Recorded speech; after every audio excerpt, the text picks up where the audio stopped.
First story. Delusional OP cheated with his high school crush while his fiancée was planning their wedding.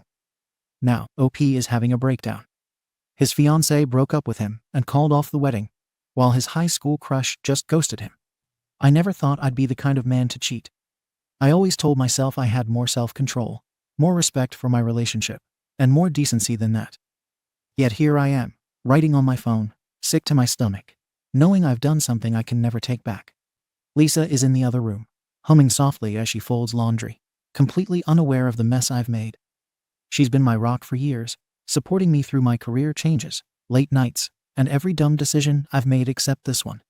It all started when I ran into Maya, my high school crush. Back in high school, Maya was everything I wanted, but could never have. She was popular, beautiful, and effortlessly cool. She never even noticed me. I was just another background character in the life she was living. After graduation, I left our small town, determined to make something of myself. I jumped between jobs, first as a mechanic, then working construction, before finally landing a job as a project manager. I worked hard, built myself up, and changed in ways I never thought possible. Most importantly, I met Lisa. Lisa was nothing like the girls I used to chase, and maybe that's why I fell so hard for her. She was steady, supportive, and saw potential in me when I wasn't even sure I saw it in myself. We started dating 5 years ago and got engaged last year. We were deep into wedding planning, mapping out our future, and making real, concrete plans until I messed it all up. One night, after work, I grabbed drinks with some coworkers. I didn't expect to see Maya behind the bar, but the moment I recognized her, something inside me shifted. She didn't recognize me at first, but when I told her my name, I saw the flash of surprise on her face. She looked at me differently now, like she was seeing me for the first time. We caught up for a bit, exchanging stories about the years that had passed. She stayed in town, still bartending, still figuring things out. I told her about my job, about Lisa, and about our wedding plans. She listened intently, nodding, but there was something in her expression that felt almost wistful. That should have been the end of it. A nice chat, a nostalgic moment, and nothing more. But I found myself stopping by the bar more often after that night. I told myself it was innocent, just a convenient place to grab a drink after work. But deep down, I knew better. Maya and I started texting, at first just exchanging casual messages about work and life. But then, things started shifting. She told me she was surprised at how much I'd changed since high school, that she regretted never giving me a chance back then. She joked that she must have been blind not to notice me. Those words did something to me. I'd spent years thinking I was over my high school insecurities. But hearing her say those things made me feel like the kid who had always wanted her attention. I should have shut it down. I should have stopped responding. I should have recognized that I was playing with fire. But instead, I let it feed my ego. One night, after too many drinks, I found myself lingering at the bar long after my friends had left. Maya and I kept talking, the conversation becoming more personal, more intimate. She told me she admired how driven I was, how much I had grown into myself. There was a moment where we were just looking at each other, and I knew this was the turning point. I should have walked away. I should have gone home to Lisa. But I didn't. I followed Maya back to her place that night, and the moment the door shut behind us, I crossed a line I could never uncross. The next morning, I woke up in Maya's bed with a pounding headache and a crushing sense of guilt. She was still asleep beside me, tangled in the sheets, looking peaceful and satisfied. I, on the other hand, felt like my stomach was twisted in knots. I dressed quickly, barely able to look at her, and left before she woke up. The drive home felt surreal, like I was watching someone else live out my worst nightmare.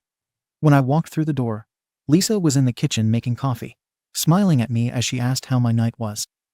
I muttered something about crashing at a coworker's place, and avoided her gaze.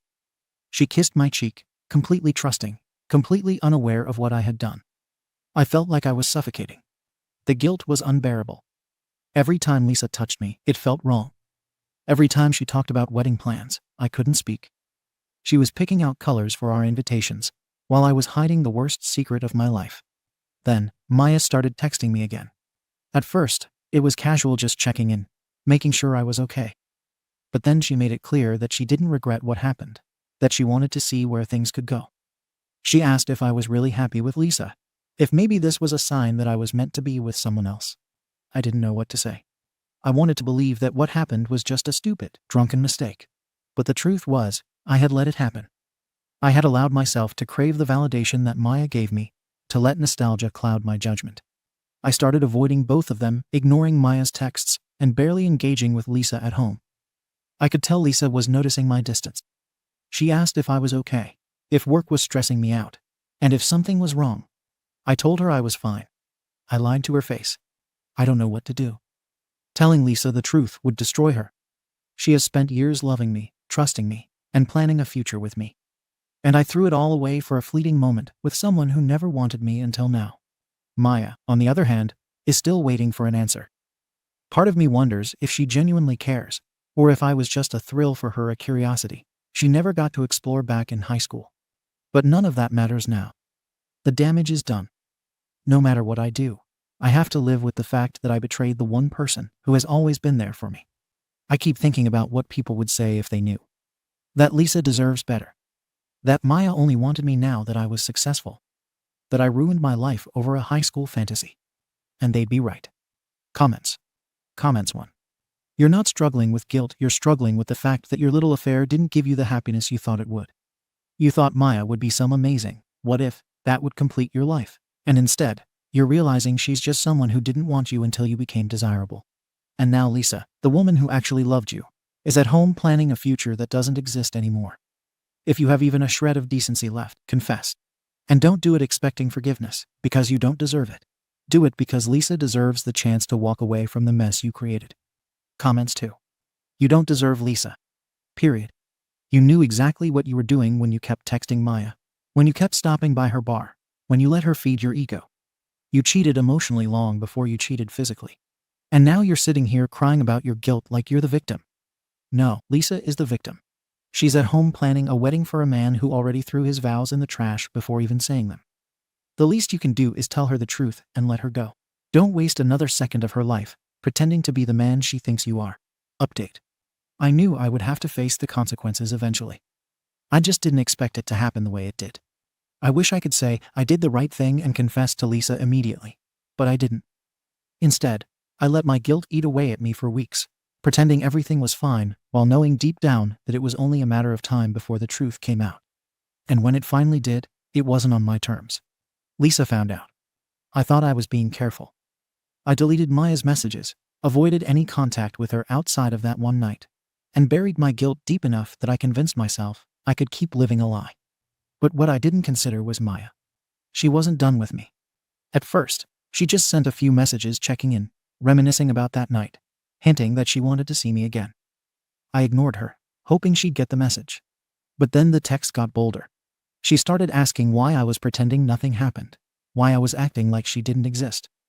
She said she felt used, like I had only wanted her for one night, and then tossed her aside. And then, she made sure Lisa knew. One evening, while Lisa was in the kitchen making dinner, I was in the shower. My phone was on the counter.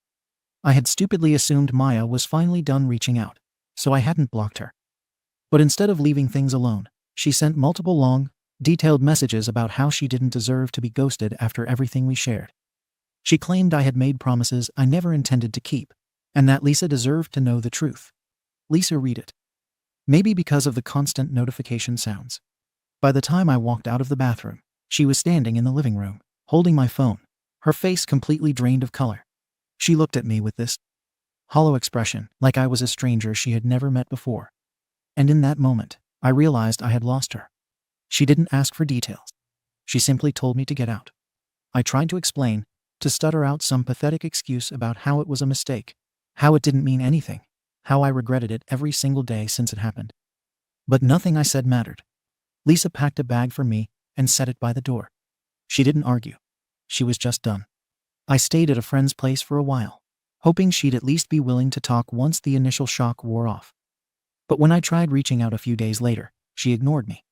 She blocked my number, deleted me from social media, and made it clear that there was no coming back from this. Her sister was the one who finally responded. She told me Lisa wasn't just heartbroken, she was disgusted. She had spent years believing in me, trusting me, thinking we were building something real. And then, in one night, I had taken all of that and thrown it in the trash. She called off the wedding. I had barely wrapped my head around the fact that I had lost Lisa when I got the email from our venue, confirming the cancellation. Lisa had handled everything. She didn't even wait to discuss it with me because in her mind, there was nothing left to discuss. As for Maya, she moved on almost immediately. She texted me one last time, telling me she never meant for things to blow up like this, that she just wanted honesty. But it didn't matter. I didn't respond. Because deep down, I knew Maya had never cared about me the way Lisa did. She just liked the idea of me, of the guy she had overlooked in high school, who had suddenly become desirable. But once the excitement was over, she had no problem lighting the match that burned my life to the ground. It's been months since everything fell apart. And I can finally say that Lisa deserves every bit of happiness that she will find without me. I thought I was chasing a what if with Maya. But in reality, I was chasing a fantasy that never existed. And in doing so, I lost the one real thing I had. I haven't heard from Lisa since the day she found out. Last I heard from mutual friends, she moved out of our apartment and found a new place closer to the hospital where she works. She's throwing herself into her studies, and from what I can tell, she's doing everything she can to erase me from her life. And I don't blame her. There's no happy ending here. No grand realization that fixes everything. Just the cold, hard truth that I ruined the best thing I ever had for something that wasn't even real. I don't expect sympathy. I don't deserve it. I just hope that one day, Lisa finds someone who will love her the way she deserves, someone who won't make the same mistakes I did.